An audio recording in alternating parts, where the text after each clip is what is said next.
Press club में होने वाली एक तकरीब से खिताब करते हुए मुकर्रिरीन ने कहा कि मुल्क में बच्चों से जबरी मुशक्कत के खात्मे के लिए कानून तो मौजूद है, लेकिन उस पर अमल दरामद न होने से बच्चों से मजदूरी लेने के वाक़यात में इजाफा हो रहा है। उनका कहना था कि बच्चों से मुशक्कत के खात्मे की कोशिश उस वक्त तक कामयाब नहीं हो सकेंगी जब तक मजदूरी के पेशे से वाबस्ता बच्चों से मजदूरी लेने वाली फैक्ट्री भट्टा मालिकान को कानून नाफिज करने वाले पनाह देते रहेंगे।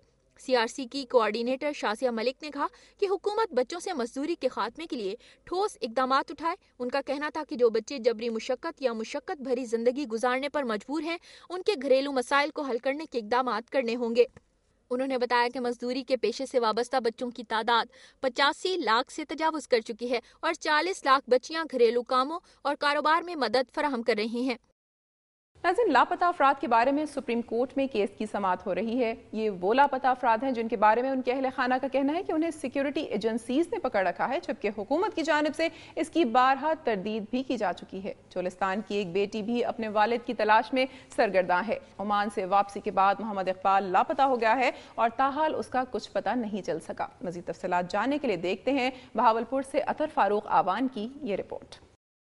चोलिस्तान के चक 90 डीबी की साजिदा गुज़श्ता 2 सालों से अपने वालिद मोहम्मद इकबाल को तलाश कर रही है, जिसको उसने आखिरी बार अपनी कजन की शादी में देखा, जो सुबह सवेरे ही मिले बगैर नामालूम मकाम पर चला गया। 2 साल से मुसलसल मैं अपने बाप को ढूंढ रही हूँ, लेकिन वो नहीं मिल रहे। अब मेरी ख्वाहिश है कि जब मेरी शादी हो तो अपने हाथों से मुझको रुखसत करें। मोहम्मद इकबाल शादी के चंद साल बाद 17 सितंबर 1988 को रोजगार के सिलसिले में अमान चला गया, जिसकी गैर मौजूदगी में उसकी बीवी मुख्तारा बीबी ने जवान मर्दी से अपने 5 बच्चों को पाल पोस कर जवान किया। 2004 में मोहम्मद इकबाल अचानक पाकिस्तान वापस आ गया और सुहाने सपने दिखाकर मशकूक अंदाज में नामालूम मकाम पर चला गया। इस वक्त मेरे बच्चों को जरूरत है अपने प्यो की, उन्होंने तो बाप घर होवे, साडियां परेशानियां दूर हो जान सारियां।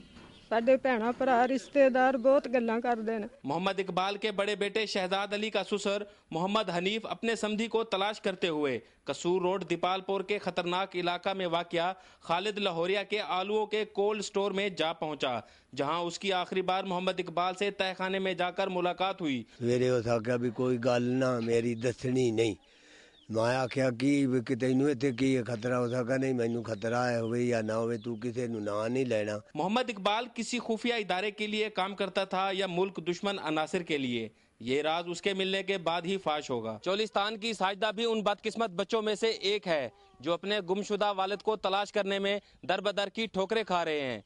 इनकी तलाश कब खत्म होगी ये हुकूमती इदारे ही बता सकते हैं। कैमरामैन उमर फारूक के साथ मलिक अतर फारूक अवान, दुनिया न्यूज़। नाज़रीन, फलों के बादशाह आम का मौसम शुरू हो चुका है। मुल्क में पैदा होने वाला आम न सिर्फ अंदरूनी मुल्क बल्कि बैरून मुल्क भी भेजा जाता है। शुजाबाद का इलाका भी आम की पैदावार के लिए इंतहाई मारूफ है। यहाँ पाकिस्तान का वाहिद मैंगो रिसर्च सेंटर भी कायम है, जिसमें आम की मुख्तलिफ किस्मों की पैदावार बढ़ाने और नई इक़साम पैदा करने पर काम किया जा रहा है और यहाँ आम को लगने वाली बीमारियों की तहकीक भी की जाती है। आइए मज़ीद तफसीलात जानते हैं मुर्तज़ा भट्टी की रिपोर्ट में। शुजाबाद से मैं हूँ मुर्तज़ा भट्टी और इस वक्त मौजूद हूँ मैंगो रिसर्च सेंटर शुजाबाद में। आम तमाम फलों का बादशाह फल है। शुजाबाद के आम अपनी मिठास और जायके की वजह से पूरी दुनिया में मशहूर है। आम के बागात की बेहतरी के लिए 1972 में मैंगो रिसर्च सेंटर का क़याम अमल में आया। यह पाकिस्तान का वह सेंटर है जहां पर सिर्फ आम पर तहकीकात की जाती हैं। इस सेंटर पर जदीद तरीका से आम की बीमारियों, आम को लगने वाले कीड़ों पर मौसर कंट्रोल और आम की नई नस्ल की तैयारी के लिए जदीद तरीन लेबॉर्ट्री कायम है। इस बाग में आम की मुल्की व गैर मुल्की इकसाम जिनमें चौसा, लंगड़ा, सिंधड़ी, दुसेरी, यक्ता, सनसेशन, टोमी अटकन, अनवर रटोर वगैरह मौजूद हैं। इसके साथ 3 नई नस्लें आलिशान, रिहान, हसान तैयार की गई हैं। सेंटर के इंचार्ज हार्टिकल्चरिस्ट अब्दुल गफार के मुताबिक ये नई अकसाम आम की एक्सपोर्ट को बढ़ाने के लिए अहम किरदार अदा करेंगी। इनका यह भी कहना था कि छोटा बागबान दीगर छोटी फसलें बाग के अंदर उगा लेता है जो आम को नुकसान देती हैं। अगर किसान इस फसल की तरफ तवज्जो दे तो सालाना फी एकड़ लाख रुपए से ज्यादा आमदनी हासिल कर सकता है। इंचार्ज अब्दुल गफार का कहना था कि इस सेंटर पर जहां वसाइल की कमी का सामना है, वहां इस सेंटर को गजटेड अमला की कमी के बायस आम की फसल को दरपेश कई ऐसे मसाइल हैं जिन पर अभी मजीद रिसर्च दरकार है। इस सेंटर में आम की तहकीकात और नई नस्लों की अफजाइश की जा रही है, मगर अभी आम के बागबानों को कई मसाइल दरपेश है जिनका हल इनको तलाश करना है। कैमरामैन मियां जवार हुसैन के साथ मुर्तज़ा भट्टी, दुनिया न्यूज़, शुजाबाद।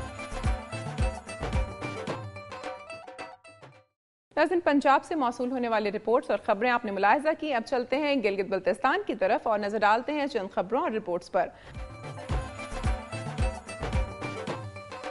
मुल्क के दीगर सूबों की तरह गिलगित बल्तिस्तान में भी हॉकी के टैलेंट की कमी नहीं, लेकिन बदकिस्मती से यहाँ खिलाड़ियों के लिए बाकायदा ग्राउंड नहीं है। 4 साल कबल 2007 में हॉकी ग्राउंड के लिए ऑस्ट्रोटर्फ लगाने का मंसूबा शुरू हुआ, जो महकमा स्पोर्ट्स बोर्ड की गफलत से अभी तक मुकम्मल नहीं हो सका। 3 करोड़ 58 लाख की लागत से मुकम्मल होने वाले इस मंसूबे को कागजों में मुकम्मल कर दिया गया है। सिर्फ 35% काम मुकम्मल करने के बाद ठेकेदार ने करोड़ों रुपए हड़प कर लिए। पाकिस्तान स्पोर्ट्स बोर्ड और स्पोर्ट्स बोर्ड गिलगित बल्तिस्तान की मिली भगत से ठेकेदार को करोड़ों रुपए काम शुरू होने से पहले ही अदा कर दिए गए थे। इसकी कटिंग लेवलिंग कीमत में P7 के अंदर जो बजट रखा गया था उससे कई गुना इस कॉन्ट्रैक्टर को पेमेंट मिला है।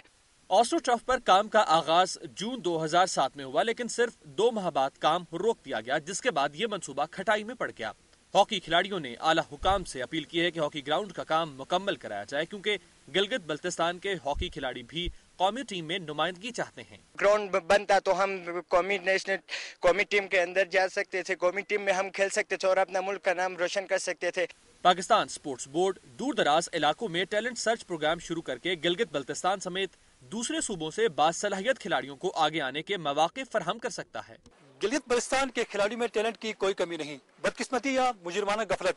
4 साल कबल हॉकी के फरोग के लिए तामीर होने वाला ऑस्ट्रोटर्फ का हाल मुकम्मल न हो सका, जिसकी वजह से खेलों से वाबस्ता अफराद को मुश्किलात का सामना है। कैमरामैन शाहिद करीम के साथ खालिद हुसैन, दुनिया न्यूज, गिलगित। इस्लामाबाद में वाटर सप्लाई सिस्टम नाकारा हो गया। वसीदा पाइपलाइनों से लीकेज के बायस बड़ी मिकदार में पानी ज़ाय होने की वजह से शहरियों को पानी की किल्लत का सामना है। तफसीलात बता रहे हैं शाहिद महमूद इस रिपोर्ट में। वफाकी दारुल हुकूमत में वाटर सप्लाई सिस्टम इस्लामाबाद की बुनियाद रखे जाने के 10 साल बाद बछाया गया। 40 साल बाद ये सिस्टम शहर को सप्लाई की जरूरियात पूरी करने से कासर दिखाई देता है। सीडीए ने इतराफ किया है कि छोटे कुतर की पाइपलाइनें और लीकेज बड़ा मसला बनकर सामने आ रहे हैं। लीकेज के बाद 60% पानी जाया हो रहा है। इस्लामाबाद में पानी की मजमूई तलब 110 मिलियन गैलन यौमिया और रसद 70 मिलियन गैलन है। शहर को 40 मिलियन गैलन रोजाना पानी के शॉर्टफॉल का सामना है। इन दिनों बिजली की लोड शेडिंग के बायस पानी की सप्लाई 66 मिलियन गैलन रोजाना रह गई है और शॉर्टफॉल मजीद बढ़ गया है। शहरियों का कहना है कि लीकेज से जहां पानी की किल्लत पैदा हो रही है, वहां पीने के पानी में आलूदगी भी शामिल हो रही है। मौसम गर्मा में कई रोज रहने वाली पानी की बंदिश को आवाम सीडीए की मिस मैनेजमेंट और नाअहली करार देते हैं। कैमरामैन अंजुम फातमी के साथ मियां शाहिद, दुनिया न्यूज, इस्लामाबाद। नाज़रीन, आज का प्रोग्राम आपने देखा। बात तालीम की हो या सेहत के शोबे की, आमद-ओ-रफ्त के ज़राए की हो या मनशियात की रोकथाम की, मेरी धरती मेरी दुनिया की टीम तमाम पहलुओं को आवाम के सामने लाने के लिए कोशा है और ये सब आपके ताउन के बगैर मुमकिन नहीं। अपनी तजावीज़ और आरा के लिए हमारा ईमेल एड्रेस नोट कर लें, mdmd@duniatv.tv। प्रोग्राम का वक्त ख़त्म हो रहा है, फिर हाजिर होंगे इलाकाई खबरों, दिलचस्प मालूमाती और तारीखी रिपोर्ट्स के साथ। अपनी मेज़बान अमीना खान और मेरी धरती मेरी दुनिया की टीम को इजाज़त दीजिए। अपना बहुत ख्याल रखिएगा। अल्लाह हाफ़िज़।